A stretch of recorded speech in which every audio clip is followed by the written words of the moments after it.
Damn, it smells good as hell in here. Hold on. I don't know why you in here, but best believe I'm on that. Now, I know I've given the 2010s its praises before when it comes to anime, but despite it having a lot of good shows, it came with just as much slop. And that's also the reason 8-year-old me's most searched on YouTube was top 10 anime where a weak loner boy hides his power but ends up being the strongest. This was dead as a title too, you just had to be there. Matter of fact, I wouldn't change that for the world. Now, as a 10-year-old, there wasn't anything better than this, I ain't gonna lie. But when you develop a frontal cortex, you realize this shit is bounced that ass 90% of the time. However, amongst a pile of dirt, one may find diamonds. That's philosophical narratives right there. And in the case of Chivalry of a Failed Knight, oh, my bad. In the case of Chivalry of a Failed Knight, it was a diamond that was straight dancing. But I'm more of a show don't tell type of guy, so cut the small talk. Let's go. So as we saw at the start, this dumbass called Icky tried taking off his clothes in front of the Princess of Vermilion. So the school director is trying to mediate, but she just ends up giving up. And now, in typical tsundere fashion, she's about to blow that bitch down. But Icky's smooth with it, and he says he only looked that long because she was so beautiful. And we know the tsundere cheat code is just basic compliments, so she ends up doing the whole, what are you saying? Aye bro, we've seen it all already. Anyway, nobody was really at fault because these two are actually roommates. So yeah, the rank F bust and rank A princess ended up in the same room. They decide they're going to do a mock battle in order to decide the rules of the room. Turns out, they'll actually just decide who's going to be the other servant for the rest of their lives. And they don't waste any time, they get straight to the squabbling. They both summon their sword, and Stella got that fire aspect too. Each clash is letting off straight steam. But this whole time, Iki low-key just been running. But it's time for him to flip the script. He took her exact move.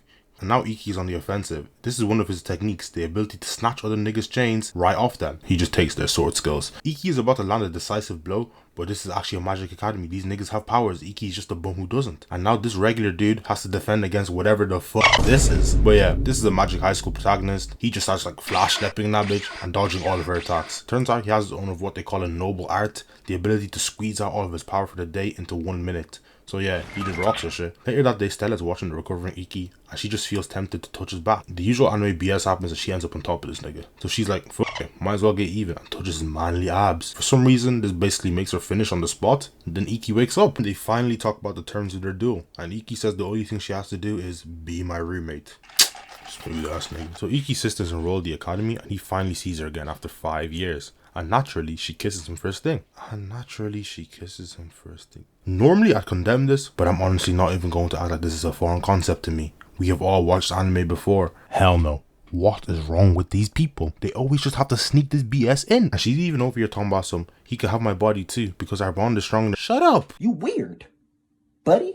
But luckily Stella is trying to stop her, and Shizuku just ups her tool and shit, so does Stella. Anyway, they both get punished for that tomfoolery. During their punishment, Shizuku lets slip that Iki was treated as if he didn't exist, and this leads to Stella asking him herself. He explains how his grandfather is a kurogane, some legendary samurai, and one day he ran away during a blizzard. Then his grandfather found him and helped him out. Fast forward to recently, and the previous directors of the school, together with the heads of the kurogane household, basically rigged the grading system to make him stay a bum. Damn, this is some top tier hating, write that down. Yo, write that down! So these two idiots end up on a date with Iki, and this is Shizuku's roommate Alice, who's a man but is a self-proclaimed maiden at heart, whatever that means. Anyway, sometime during the date, Alice and Iki enter the bathroom, and these two bad guys come in there and start straight lighting that bitch up. This isn't even practical. They're literally mag dumping an entire bathroom because somebody might be in there. Iki and Alice dodge it due to Alice's ability to warp in dimensions. Now these guys have the entire mall hostage, including Shizuku and Stella, like it's money heist. And one of the women are begging to be released. Did she think the same nigga who sprayed down an entire bathroom for vibes was gonna let her out? No. Instead, he just rocks her. Then her kid tries to step in, so he just rocks him too. Now he's actively about to switch the kid down, so Stella has to intervene. And look how she's glowing in there, walking through live ammunition. She's clean. The boss pulls up and tells the henchman to chill with all that. But he says it's not the kid's fault he decided to throw ice cream at him. It's the mother's. So he real life puts the tool to her head. This nigga is sick. But this was all a trap to bait out Stella. He takes her power and fires it back at her, but he offers her a solution. If she apologizes and strips, then everything will be cool. And because of her strong sense of judgment, she accepts. And peep how Brody is celebrating by spraying into the air. I know this isn't the time, but this has to be dead. Iki can bear to see this though and is about to move, but Alice pins him down with his ability. He tells him to have faith in his sister, who's currently creating some sort of magic circle with her powers. It activates, allowing her to create a water while protecting the hostages. The bad guys are unloading the mag, but that should do no damage. And now Iki is finally able to move. They avert their focus to him, and this guy's standing still, looking bullets dead in the eyes. And of course, these dumbasses are missing every shot, just adding to bro's aura as he's free falling down. Like, look at this frame and tell me he's not tough. And then he pops ult. He sacrifices his ability to perceive color in order to boost his other perception skills, and that hole got him running on walls now. From then I knew it was GG's because he just blitzed his old buddy and cuts his arm clean off. The rest of the guys got dropped by a girl in her drawers. There was one more hiding amongst the hostages, but they got dropped by this smug bitch-ass nigga who was hiding the whole time. My bad, my hostility was poking through. Kirihara is outside after they saved everyone, talking about some so Icky, you bum ass nigga, are you still a coward and a loser? And he only talking crazy because allegedly Iki ran away from the ones the last time they boxed, but he just received news that his next opponent is going to be Kirihara again. So the tournament begins and Stella's first opponent deadass just forfeits off for aura alone. These two won too. We go to a flashback of Iki versus Kirihara, and it was just Iki getting banged on because Kirihara was attacking him, but not during a duel. And since Iki is already a liability in the school, if he fought back, he'd be the one to get expelled. The match is about to start and Iki's really overthinking. It's so bad that 30 minutes pass in like 5 seconds. Then the games begin. Kirihara is out there just shit talking. He even emotes on him and uses his illusion ability. Iki's getting shot out by the invisible Kirihara, but Iki can sense him from where the arrows are coming from and starts hawking him down. Kirihara has been in the labs though, because now he can make his arrows invisible. And that shit is just OP because how you meant to dodge something you can't even see. So yeah, Iki's getting work, and now Kirihara got the whole crowd chanting, worst one, worst one. This is dark, oh my goodness. And the next arrow goes straight through his guts. The chanting just gets worse, but Stella shuts all that shit up and tells her favorite knight to continue looking cool for her. And you know, Iki just like me, because there's no way some fine shit is gonna shout out some motivational words in front of all these people and I don't start doing some wild shit. If it's basketball, it's one-legged fadeaways like I'm Jokic. Football, they might see me touch it down like Berbatov, I have a pop on my right foot and I ain't even right-footed. Iki locks in and pops his ult Ito Shura, and I ain't even got to say much. You already know it's barbecue chicken. He straight up caught the invisible arrow and now he's talking about some, the depth and pain in your voices tell me where you are. What are we talking about? Just say you're the MC, gang. And Kirihara is really out here running for his life. Look, he's on all fours, goodness me. And this bitch ass nigga forfeits before we got to slime him.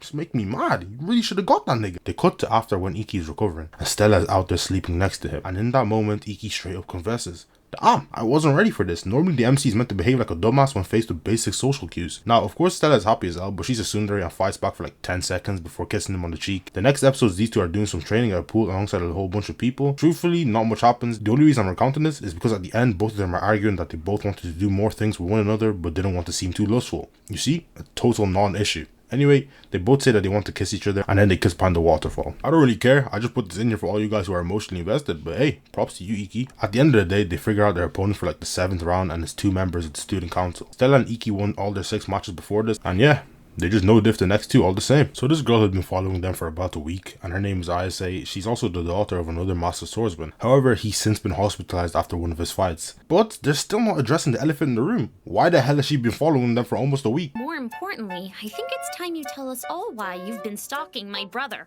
That's what I'm saying. Turns out all now, she just wanted some coaching from Iki. After some trading, Iki deciphers that the reason Ayase is sorry is because she's replicating her father, but doesn't have the structure for it. He moves her into the correct form, and for this he needs to touch her legs, though I'm not sure why they're that wet. Or what's leaking down there. Anyway, she seems to feel a lot better. They're eating a meal and all of a sudden Billy Badass pulls up next to them. Now the way bro was behaving, I thought he'd just be set up fodder to give Iki aura. Bakugo pours Iki a drink to apologize for disturbing their meal, and he just straight up smashed the bottle over his head. Stella's not letting that slide, but Iki stops her and says it was an accident. And this is low-key just annoying Kurashiki, so he spits on his face. Now you see this?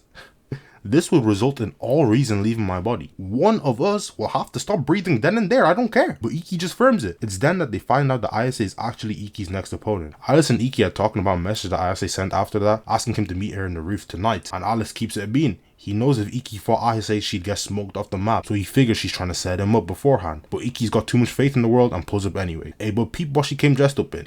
If she not careful, I'd get down to eating that. So Ayase has the bright idea. Because she can't win fairly, she is just gonna jump off the roof. And because of this, it forces Iki to use Ito Shura. He reaches down and grabs onto her before jumping from the wall to the pool. The issue is Iki can only use Ito Shura once a day. She's low-key smart as hell for that. He wakes up and arrives at the fight despite not being able to use it, and the match begins, but as soon as he charges to attack, he's cut down when Ayase taps her blade. She has the ability to cut air and open whirlwinds in their place when she taps her sword, and before the fight even starts, she was out there setting up hella traps. Now this is blatant cheating, but Iki stays solid. He's weaving to the best of his ability, but he still gets caught.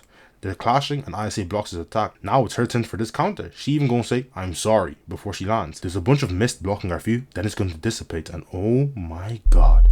Look! He blocked the attack with the very tip of his guard. Are we serious? And look at his face. This is probably the very first time he's doing some shit like this. I'm genuinely confused. Like, He can make that? Now we get a quick flashback and it's Iki telling the teacher to overlook all the cheating just so he can maintain his friendship and see her true intentions. Back to present time and he's keeping up and dodging everything even without his power. I don't even know why. I say attacks, but that was just an after image and the real one slumps her. He ain't even hit her for real, but she can't fight anymore and forfeits. Yada yada yada, talk no jutsu, now her problems are his. And because of this, Iki is now going to take back Ayase's dojo, which is run by the Shark Teeth dude. Then we get a flashback to him attacking the Ayatsuji dojo. You see, Ayase's grandfather is a legend, but at this point he already had some sort of heart deficiency, so he low-key gets stomped in front of the whole dojo. And just like that, Kuroshiki's running the block. Back in the present day, Iki pulls up on Kuroshiki and demands they start the boxing. Gang, I literally spat in your face the last time.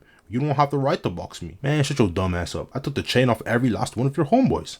And that was enough. Kuroshiki unleashes a sword called Orochimaru, but shit, that's clearly Zabimaru. How he got a whole Zanpakuto in here? He really got universes colliding like it's Marvel. And there's no reason for the animation to go this hard too. Iki draws a sword and they begin clashing. Iki has an opening, but Kuroshiki shuts it down. Kuroshiki extends his sword and bends it around Iki, but you know our boy got that perfect vision, so he weaves it.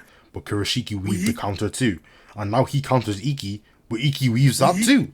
Long story short, they're moving out there. The reason Kuroshiki's weaving and countering so well is because his reaction speed is like 10 times better than the normal humans. They resume and Iki's low-key getting worked, I'm not gonna lie. Ayase wants to step in, but Stella stops her. Because this nigga is smiling. There's no reasoning anymore, just let him cook. They start to realize Ayase's dad must have actually been happy as hell when getting whooped, because at the very least he could go out with a bang. That's my type of death, he's a real nigga. Kuroshiki's running out of stamina, so Iki lines up their final clash and he snatches the old man's old technique. The result is Kuroshiki's lost and he just walks up out of there. He's low-key cold for that. The next round of the tournament begins and Shizuku's matched against someone in the student council, who's one of the strongest in the entire school. After a pretty cool battle, she ends up losing. But it's here we enter the climax of the story. So Stella and Iki end up getting caught kissing and the press make a big deal out of it. And because Stella's a princess, they just straight up send Iki to a court hearing. Damn, who knew loving bad biddies was this taxing? They have Iki in a concrete box and this trial is spanning over several days, with Iki barely being able to rest in between hearings. They even go as far as having his selection battles inside the holding cell. In the academy, when the disheartened Stella suggests breaking up with Iki if it'll help his situation, Shizuku sprays her with water. She's genuinely mad.